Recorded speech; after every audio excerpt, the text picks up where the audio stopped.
I'm Phil Gale. Welcome to the programme. NATO is starting its biggest ever air drills. They involve thousands of troops and aircraft from 25 countries, known as Operation Air Defender.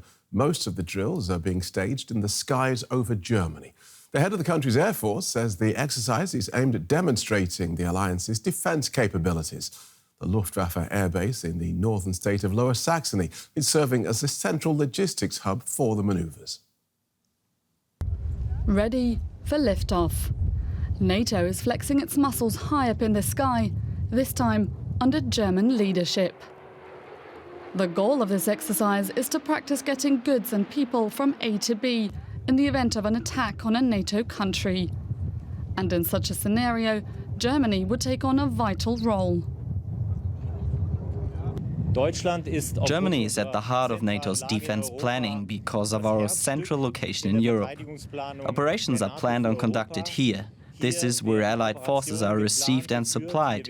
This is the place they march through. This requires enormous logistical support, including from the host nation Germany. We still have a lot of catching up to do here.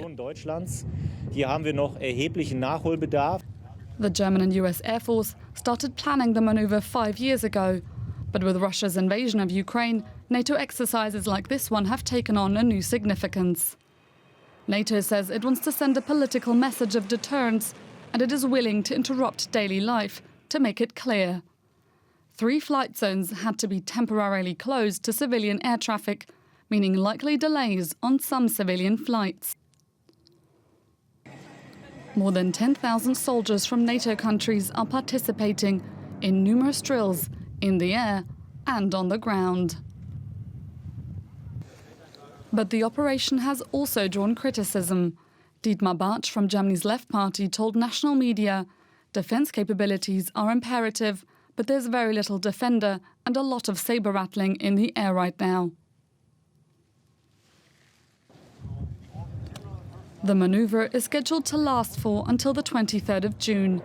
No doubt Russia will be watching closely. Let's pick this up then with Kurt Volker, who's a former US Special Representative for Ukraine and former US Ambassador to NATO. He's now with the BGR Lobby Group and joins us from Washington. Welcome to DW. Let's start, please, with your thoughts on those words from Germany's Left Party, criticising Operation Air Defender as having little to do with Defender and more to do with sabre rattling. No, I completely disagree with that. We have a situation in Europe where Russia is attacking Ukraine, has killed thousands and thousands of people, and has threatened other countries. Any country that was a part of the former Soviet Union is in Vladimir Putin's crosshairs. So NATO is doing exactly the right thing by demonstrating that it has an air defense capability, an aerial capability second to none, and therefore Russia would be foolish to try to attack a NATO country. These exercises rehearse what would happen in the event of an attack on a NATO country. How much has Russia's aggression and their apparent incompetence in this war, how much has that changed NATO thinking about a confrontation with them?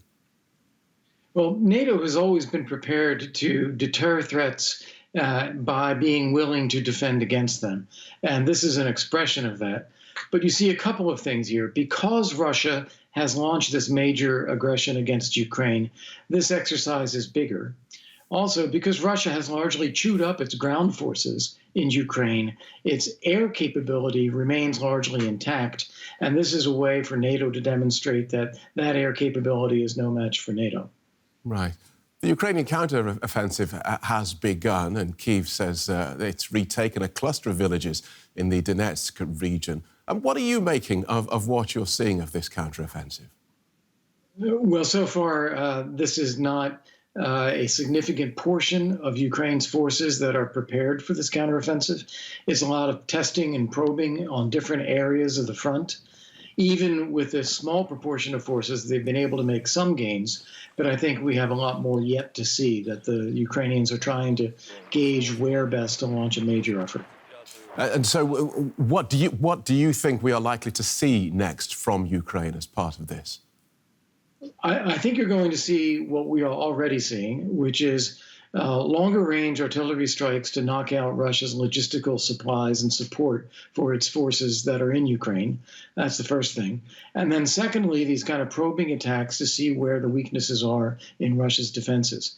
At a certain point, I think you will likely see a major combined arms offensive by Ukraine, but that may not be right away. This phase may go on for a while. Yeah, I mean, let us now look sort of ahead to the medium to long term. You have said that there is no security for Europe without Ukraine joining NATO. Can you see this war ending in a way that is decisive enough for NATO to allow that to happen? Yes, absolutely. I think that there's no way that Russia can win the war.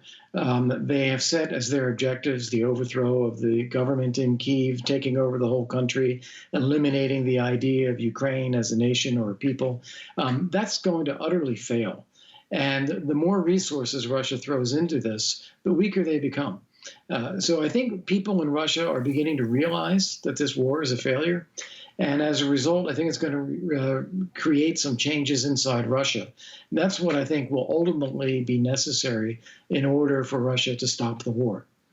Really? You think that this war will be so decisive that not only will Vladimir Putin be taken out or no longer be in charge of Russia, but that there won't be a sort of long, lingering, sputtering end to it? Well, I think that it's possible that this will go on for some time, but this is having a devastating impact on Russia, and the people in Russia and the elites in Russia know it. So I don't think that they are likely to continue this indefinitely.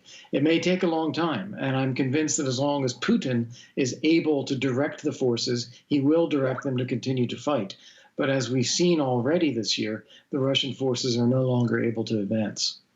Good talking to you. Thank you so much for joining us. Kurt Volker from the BGR Group. Thank you. Thank you.